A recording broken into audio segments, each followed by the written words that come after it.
Hey everyone, welcome back to Corporate Decoder, the place where we make sense of the financial world, and today we're diving into a report that is all about money moving around. And let me tell you, some of it is a bit complicated. We're talking about how banks borrow and lend, and it is not as straightforward as you might think, so get ready. Because we're about to decode the latest filing that reveals how a major financial institution is handling its debt.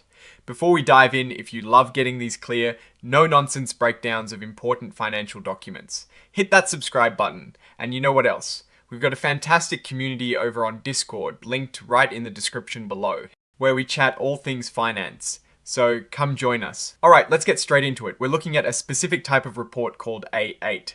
Think of it as a special announcement filed with the US Securities and Exchange Commission, or SEC for short, when something big happens that investors need to know about right away. This particular 8K comes from the Federal Home Loan Bank of Pittsburgh, or FHLBank for short. The key event here is dated the 5th of January 2026. Now, what happened that day? This report tells us about the company's obligations, essentially the money it owes and is responsible for paying back. The Federal Home Loan Bank of Pittsburgh is part of a much larger system. The Federal Home Loan Banks, they're like a cooperative for other banks, helping them get funds to do things like give out mortgages.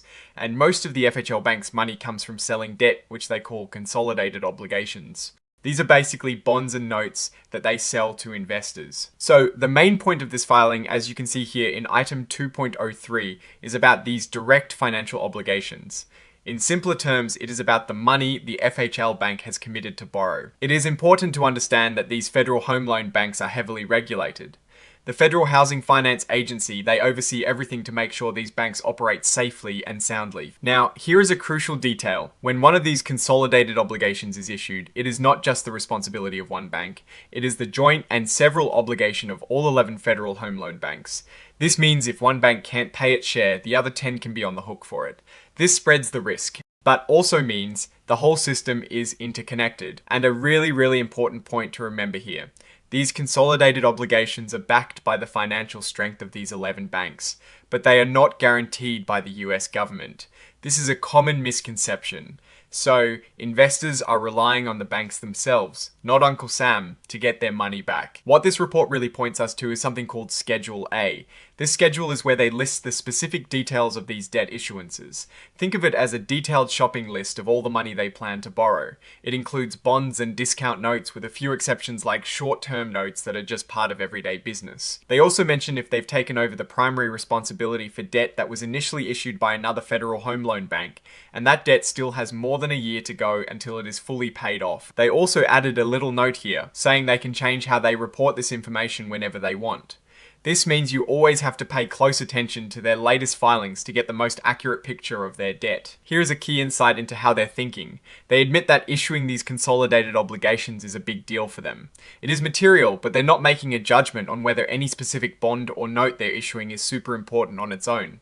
This suggests they look at their debt issuance in bulk as a continuous process, rather than each individual debt instrument being a major event. And they're being upfront about what Schedule A doesn't cover. It doesn't tell us about any complex financial tools they might be using, like interest rate swaps. These are used to manage risk, but they're separate from the actual borrowing of money and aren't detailed here. This is a really important disclaimer. Schedule A isn't designed to give you a running total of all the debt they have, because it leaves out those short-term notes and doesn't say if this new borrowing pays off old debt. It is not a snapshot of their total debt picture. For that, you'd need to look at their regular financial reports. And one last thing about Schedule A, you'll see numbers listed there, the principal amounts, but these are at par, which is like the face value. This might not be the exact same number you see in their official financial statements. That is because the financial statements account for things like discounts, premiums, and other fees, which aren't shown on Schedule A, so you have to be careful when comparing numbers from different parts of the filing. And that pretty much sums up the main news in this filing, which leads us to item 9.01, mainly pointing to exhibit 99.1, which is, you guessed it, Schedule A. Finally, we have the signatures. This report is signed by Edward V. Weller, who holds the important title of Chief Financial Officer. This signature basically means he is confirming that the information in this report is accurate to the best of his knowledge, and the date he signed is the 8th of January 2026. So, what does all this mean for the Federal Home Loan Bank of Pittsburgh and the broader financial system? This filing is essentially a heads up that they're actively managing their borrowing. They're bringing in funds through these consolidated obligations, which is their main way of operating. The key takeaways for us are the distributed responsibility across all 11 FHL banks and the fact that this debt is not government-backed. This means their financial health and the stability of the mortgage market they support are directly tied to how well these banks manage their operations and their lending.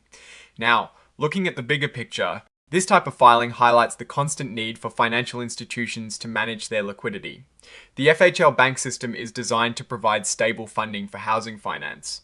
So, when they issue these obligations, it is about ensuring they have the cash on hand to lend to member banks, which ultimately affects the availability and cost of mortgages for consumers. An increase in their debt issuance could signal strong demand for loans or a need to refinance existing debt, while a decrease might suggest a slowdown in lending or a more conservative approach. The complexity of these financial instruments means that understanding their full impact requires looking at other parts of their financial reporting, like their balance sheets and cash flow statements, which are not detailed in this particular 8K. However, this filing is a crucial notification of their financing activities. Alright, that is our breakdown of the Federal Home Loan Bank of Pittsburgh's latest filing. What is your take on these debt issuance details and what they signal for the company's future?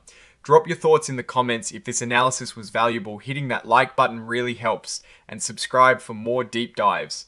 Don't forget to check out the Discord in the description. Thanks for watching. See you next time.